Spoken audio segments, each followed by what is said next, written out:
We did chapter 19 yesterday, and it wasn't what I expected. So a bit of a crazy turn of events there, with the angels going down to Sodom to destroy the place, and they're looking for anyone that's righteous. They meet Lot at the gates. So looking at the study text, Lot is a well-respected man of the community. If he stood at the gates, he's welcoming people in. So it means he has a high standing apparently at the time. Lot is Abraham's nephew, I believe, and Abraham had rescued him before from memory. That he'd been taken captive, and Abraham had to rescue him. So that's this is the second time he's had to rescue him. But then the angels come in. Lot's then told them not to go into the streets, which is where they wanted to go. He's taken them to his house. The men of Sodom have then come to the house and are wanting to rape these angels. And Lot's even offered up his own 2 daughters so that they don't attack the men. But the men of the community would rather have the angels, the visitors, which the study text, it just says it shows what a wicked place it was. So Lot's offered up his daughters. Then the next morning they get up and the angels have said, right, we need to get out of here. We're going to destroy the place. You need to leave. And it says that Lot, he lingered.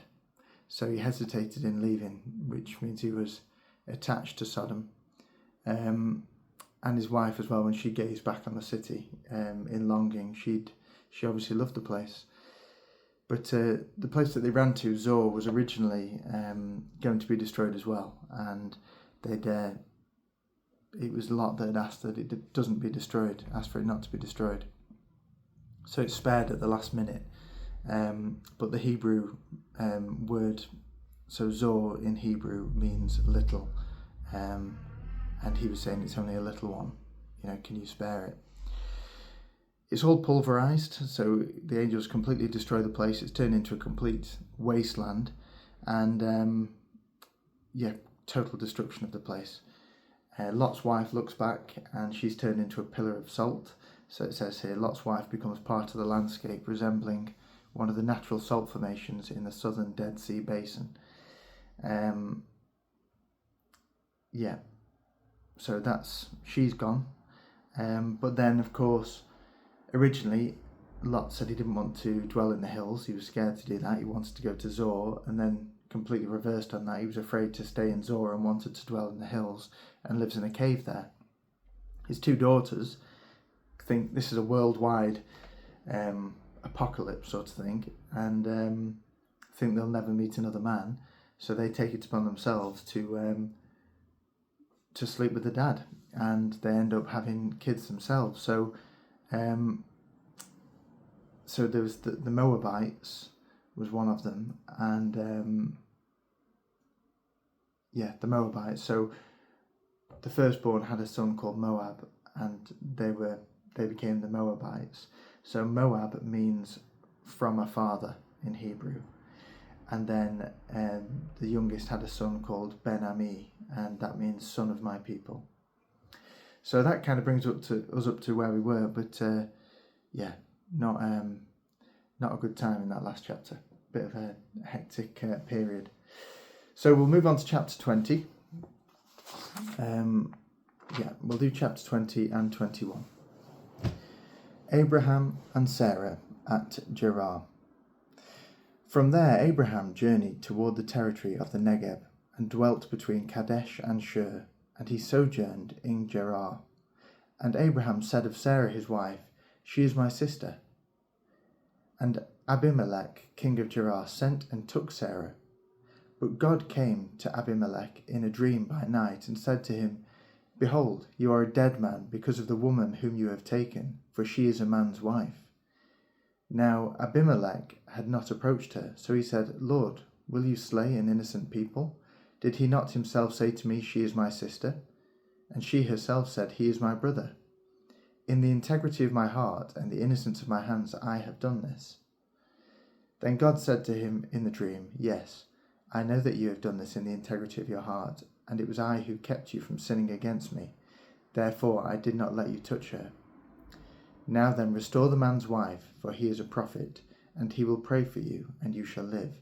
But if you do not restore her, know that you shall surely die, you and all that are yours." So Abimelech rose early in the morning and called all his servants and told them all these things, and the men were very much afraid. Then Abimelech called Abraham and said to him, "What have you done to us? And how have I sinned against you, that you have brought on me and my kingdom a great sin? You have done to me things that ought not to be done." And Abimelech said to Abraham, "What were you thinking of that you did this thing?" Abraham said, "I did it because I thought, there is no fear of God at all in this place, and they will kill me because of my wife. Besides, she is indeed my sister, the daughter of my father, but not the daughter of my mother, and she became my wife. And when God caused me to wander from my father's house, I said to her, 'This is the kindness you must do me. At every place to which we come, say of me, he is my brother.' Then Abimelech took sheep and oxen and male and female slaves and gave them to Abraham, and restored Sarah his wife to him. And Abimelech said, 'Behold, my land is before you. Dwell where it pleases you.' To Sarah he said, 'Behold, I have given your brother 1,000 pieces of silver.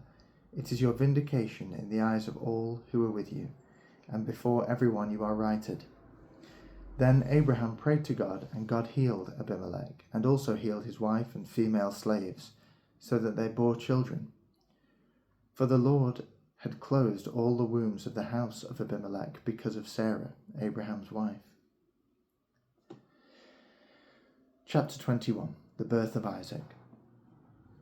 The Lord visited Sarah as he had said, and the Lord did to Sarah as he had promised. And Sarah conceived and bore Abraham a son in his old age, at the time of which God had spoken to him. Abraham called the name of his son who was born to him, whom Sarah bore him, Isaac. And Abraham circumcised his son Isaac when he was 8 days old, as God had commanded him. Abraham was 100 years old when his son Isaac was born to him, and Sarah said, "God has made laughter for me. Everyone who hears will laugh over me." And she said, "Who would have said to Abraham that Sarah would suckle children, yet I have borne him a son in his old age?" Hagar and Ishmael sent away. And the child grew and was weaned, and Abraham made a great feast on the day that Isaac was weaned. But Sarah saw the son of Hagar, the Egyptian, whom she had borne to Abraham, playing with her son Isaac. So she said to Abraham, "Cast out this slave woman with her son, for the son of this slave woman shall not be heir with my son Isaac." And the thing was very displeasing to Abraham on account of his son. But God said to Abraham, "Be not displeased because of the lad and because of your slave woman. Whatever Sarah says to you, do as she tells you, for through Isaac shall your descendants be named. And I will make a nation of the son of the slave woman also, because he is your offspring." So Abraham rose early in the morning and took bread and a skin of water and gave it to Hagar, putting it on her shoulder, along with the child, and sent her away. And she departed and wandered in the wilderness of Beersheba. When the water in the skin was gone, she cast the child under one of the bushes. Then she went and sat down over against him a good way off, about the distance of a bowshot. For she said, "Let me not look upon the death of the child." And as she sat over against him, the child lifted up his voice and wept. And God heard the voice of the lad. And the angel of God called to Hagar from heaven, and said to her, "What troubles you, Hagar? Fear not, for God has heard the voice of the lad where he is. Arise, lift up the lad, and hold him fast with your hand, for I will make him a great nation." Then God opened her eyes, and she saw a well of water, and she went and filled the skin with water, and gave the lad a drink. And God was with the lad, and he grew up. He lived in the wilderness, and became an expert with the bow.